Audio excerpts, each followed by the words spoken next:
Hi, Ken. Good morning. Police Chief Mark Bruley, Brooklyn Park Police Department. The question is, how did we get to Representative Hortman's house, and it was proactively or not? The circumstances that unfolded in Brooklyn Park this morning is that we assisted the Champlin Police Department on a shooting. That shooting was made aware by one of our sergeants that it was at Senator Hoffman's home. In hearing that very intuitive sergeant asked our officers to go check on Melissa Hortman's home, the representative that lives in our community, just proactively as due diligence to swing by. That police officer and his partner pulled down the street. When they arrived at Melissa's house, they noticed that there was a police vehicle in the driveway with the lights, emergency lights on, and what appeared to be a police officer at the door coming out of the house. When our officers confronted him, the individual immediately fired upon the officers, who exchanged gunfire, and the suspect retreated back into the home. Was this an actual police officer or impersonating a police officer?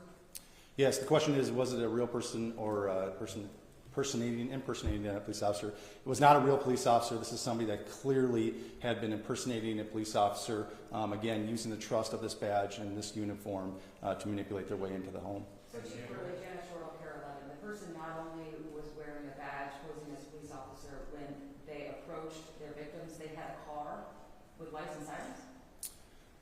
Yes, the question is what kind of vehicle and how were they dressed? They did drive a vehicle that looked exactly like an SUV squad car.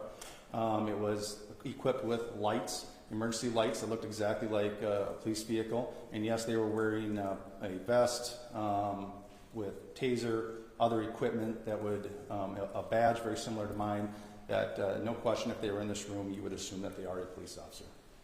Chief Bruley, Adam Dexter with WCCO News. Can you describe the moments after that played out? You said the person went into the home, and then can you help us understand the next 10-15 minutes of how we got to the point we're at now?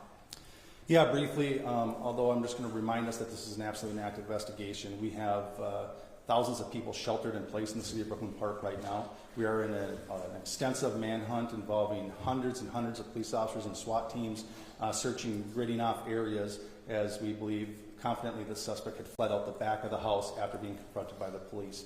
Very briefly, after the officers had exchanged gunfire and the suspect retreated into Melissa's home, they immediately went up to the threshold and looked in and seen a male that was down, clearly had been struck by gunfire. They made limited penetration, grabbed a hold of the male and drug him out to safety to attempt first aid. However, he was pronounced dead shortly after that. At that point, the officers surrounded the house, got additional resources and SWAT resources, and then ultimately went in with a drone identifying a female in the home.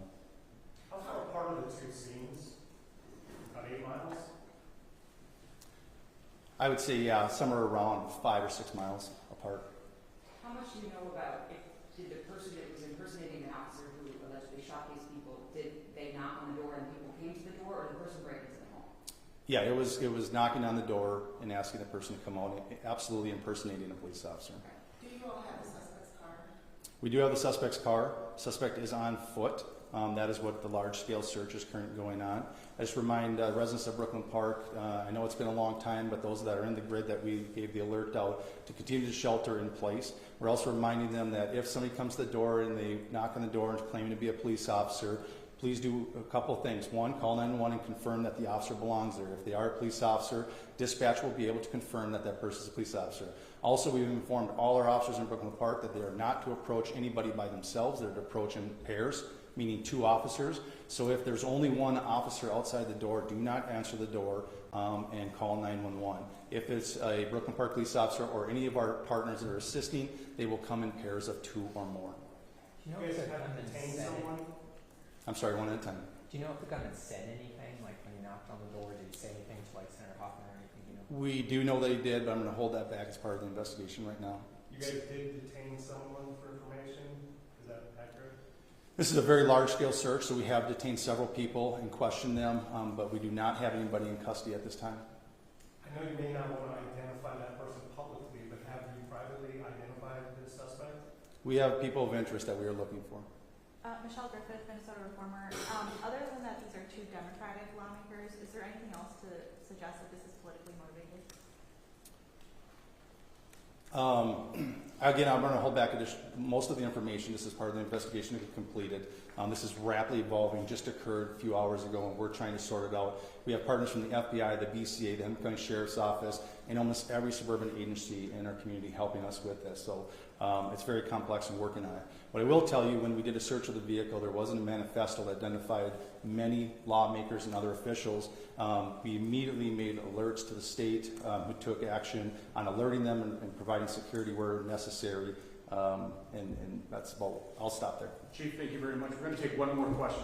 Through with the BCA, can I ask just, you use the word target, and that's kind of along the lines of Michelle's question in terms of politics, Democrats, Republicans. These are both Democratic lawmakers. You said the word targeted, so targeted because they're politicians or targeted because they're Democratic politicians? So the question is were they targeted, and when I use the term, why am I using the term? As Chief Bruley noted, there was a list of individuals, and the individuals that were targeted in this situation were on that list. And so when we're looking at that, as Chief Bruley said, it's far too early in the investigation to be able to provide information, but I do think we'll be in a position where we'll be able to develop the motivation behind these attacks, and we'll be able to provide more information as this unfolds. And so that's part of the reason we're using it, is I think there's some preliminary information that is telling us kind of where this is headed, but we need a lot more work done by all the teams that are here working on that to be able to provide that with you with a degree of accuracy. Are you able to say how many individuals were on that list? Thank you. There's a rally at the Capitol today. Can you guys, is that still, do you have any advice about that? You want to talk about the rally at the Capitol?